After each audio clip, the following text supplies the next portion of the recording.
Chaque jour qui passe est pleinement vécu par Joséphine. Cette dame est enseignante à la retraite. Elle consacre désormais son énergie aux personnes illettrées et analphabètes. Elle a créé depuis 1999 à la Riviera Golf le centre ivoirien d'alphabétisation.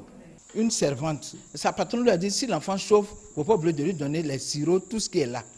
Elle n'a pas précisé que le suppôt, ce n'était pas un sirop. Donc quand elle a donné les sirops, elle a pris le suppositoire et puis elle a écrasé dans le verre, puis elle a donné à l'enfant. Et l'enfant a failli mourir. Je me suis dit que savoir lire et écrire dans la vie d'un être humain, c'est la moindre des choses.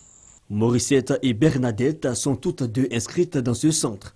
Elles disent être encouragées par leurs différents employeurs. Quand je n'ai plus rien à faire, je lui dis « Ah, tonton, je m'en vais à l'école. » Il dit « D'accord, vas-y, il faut partir. » Et je viens.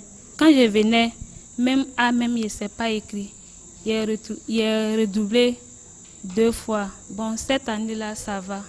Ça peut faire même qu'on peut me divorcer, même quand je suis mariée.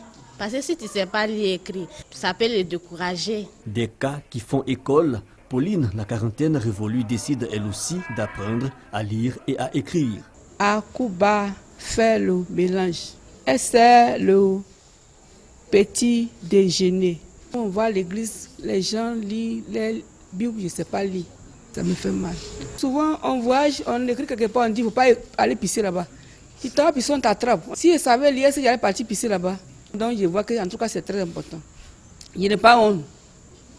Parce que je sais pourquoi il va apprendre à lire et écrire. Pour ouvrir mes yeux, quoi. Je ne sais pas lire. Je suis aveugle. Donc, je vais voir clair dedans. Les cours d'alphabétisation et une formation loin d'être au rabais, certains candidats sont même aptes, selon les animateurs, aux différents examens nationaux.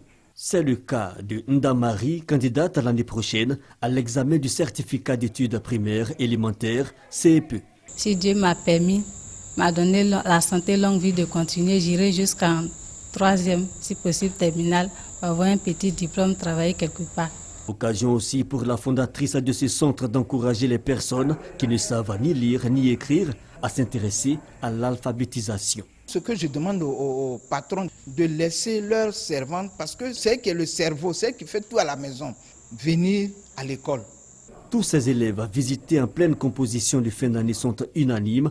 Leur inscription dans le centre aurait contribué à l'amélioration de leurs conditions de vie. Elles disent donc être fières de quitter le monde de l'ignorance.